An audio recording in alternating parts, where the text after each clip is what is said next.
Yeah, it's the Nighthawk, baby!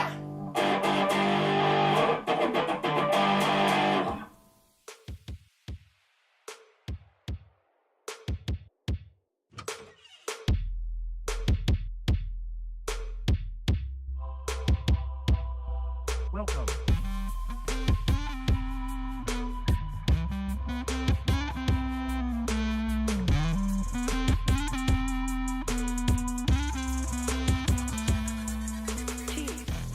What's up, guys? Welcome back to my studio here, and tonight, today, forever, we review the Epiphone Nighthawk. It's my Epiphone Nighthawk from 1996.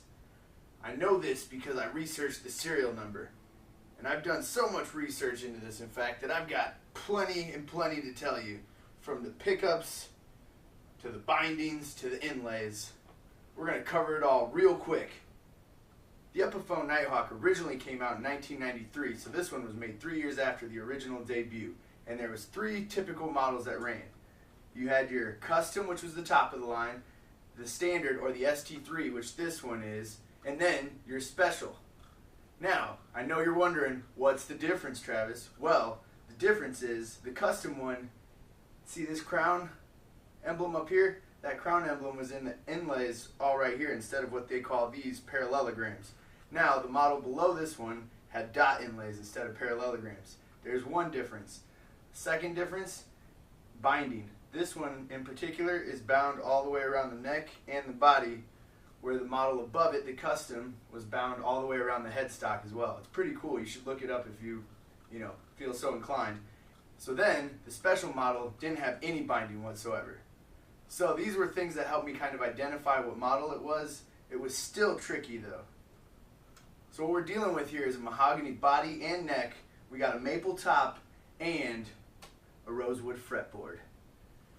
This, like I said, man, there's a lot going on with this thing. Not only that, but we have a 5-way toggle switch. Now I believe they came with a cap. Mine never had a cap. But you got a 5-way switch, and here's where mine gets really different and tricky. So the original models, the tone knob right here, it was a coil tap. And you just push-pull it, and then that would split, your humbuckers or tap your coils. Now, someone, I believe, modded this one because I haven't found any other model like this out there anywhere. I've looked high, low, in the middle, everywhere. And mine has a toggle switch right here. What I'm thinking they did is rewire the coil tap from this tone knob to this switch. Instead of push-pulling this, now you can just click it right there. And the interesting thing about that is on this mini humbucker right here, it makes it a kill switch. And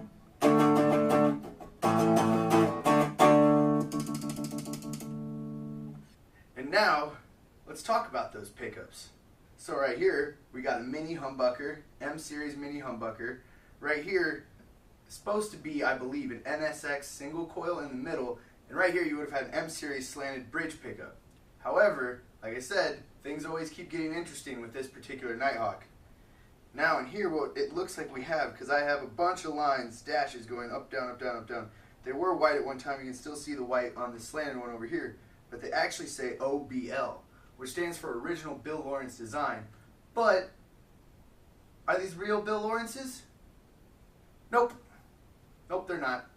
I believe he had a falling out with Gibson, or maybe it was Epiphone, I'm not sure. But he had a falling out beforehand, and so none of these are technically like licensed Bill Lawrences or whatever. They're just kind of, I guess you could call them knockoffs. But they're still pretty cool, and there's a whole bunch of history with Bill Lawrence pickups and those in and of themselves. So, I think the only thing that's left to say, I mean, the original-ish run, like I said, started in 1993 and only lasted until 1998. So only 5 years, and then it was discontinued. And this one was made in 1996. However, they did reissue them from 2009 to 2013. And even Nancy Hart from the famous band Heart, she had a signature model. So they were really trying to bring it back in full force. But for some reason, it's just never caught on with the public. So as you can tell, it's similar to a Les Paul body and design, but it's much smaller, much narrower, and much thinner.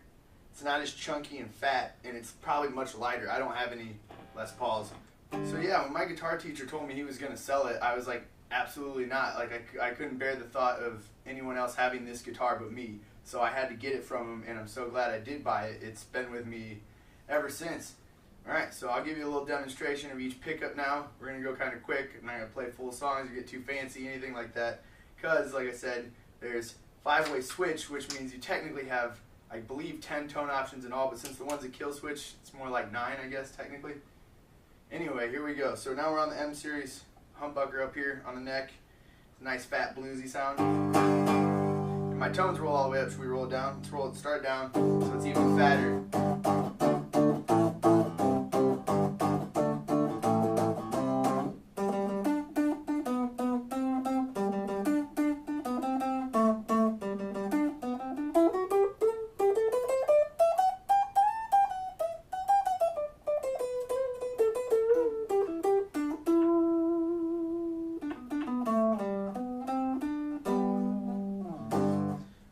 Let's roll that tone back up. A little bite. A little spring here.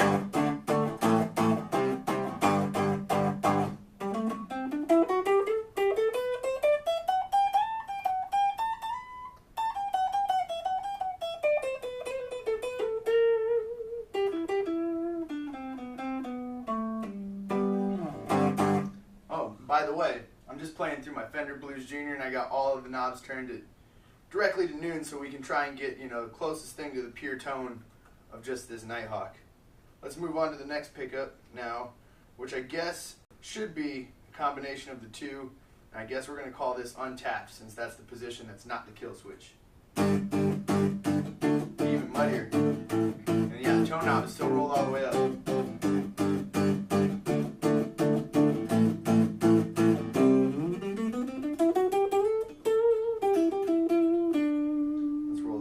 Down quick.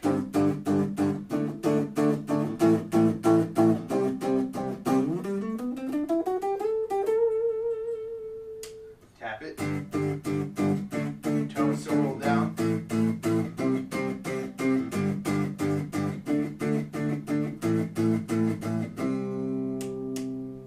Roll the tone back up. Sorry. Not much of a difference there. Then again, we're supposed to be sharing between the two pickups.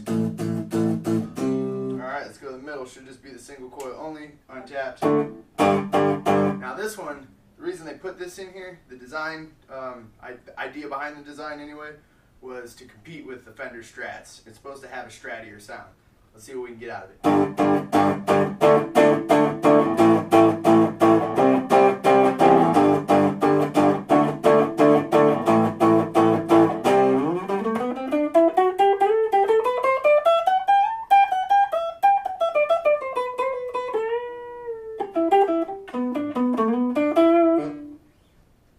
Tap it.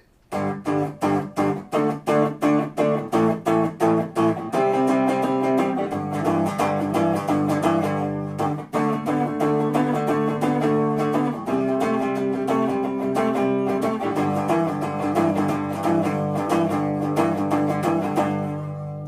I know that it's probably not supposed to be sitting up that high, but I haven't tinkered with this one in so long.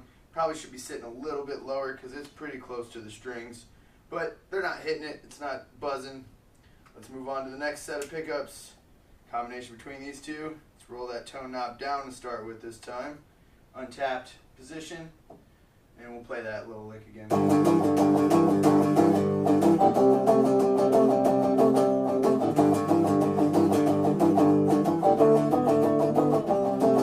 Alright, roll the tone up. There's a little bit thrown here.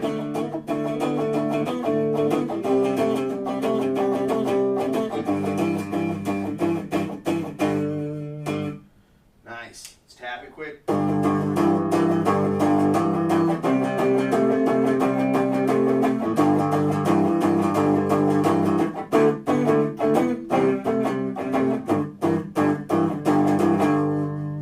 Pretty cool. Alright, let's go to the last one.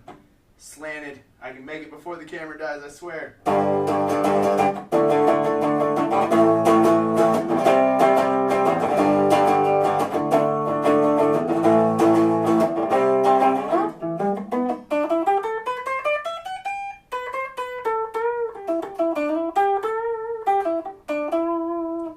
Some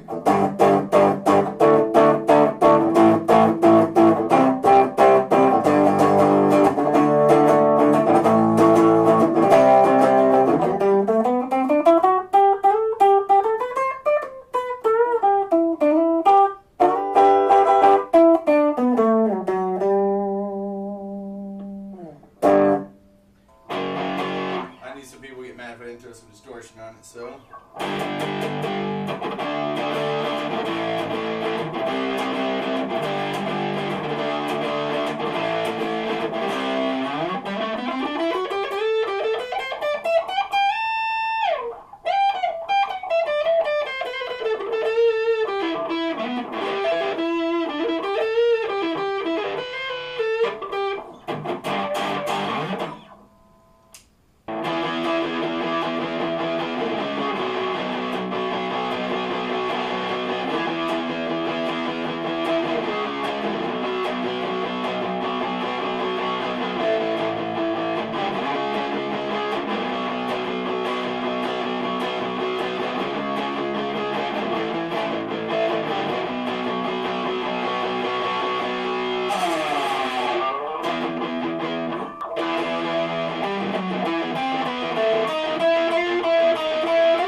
Nighthawk! Nighthawk! Nighthawk!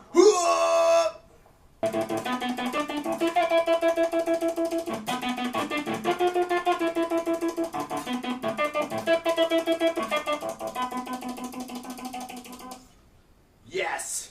That was for you, Internet! What was that? You want me to play some of that hard stuff I used to write back in high school? Okay.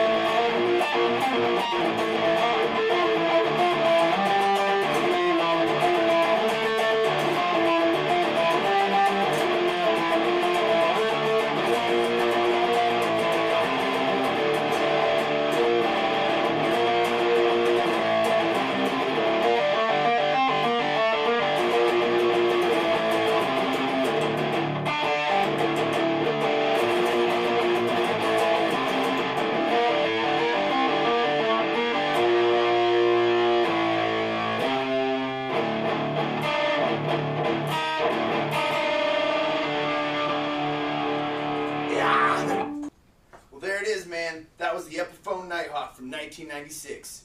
You got to know why it looks the way it does, and you got to hear the way it sounds. Please give me a subscribe, man. I'm going to keep them coming. I love making videos like this because I love guitars. Until next time, T-Beck. Ow!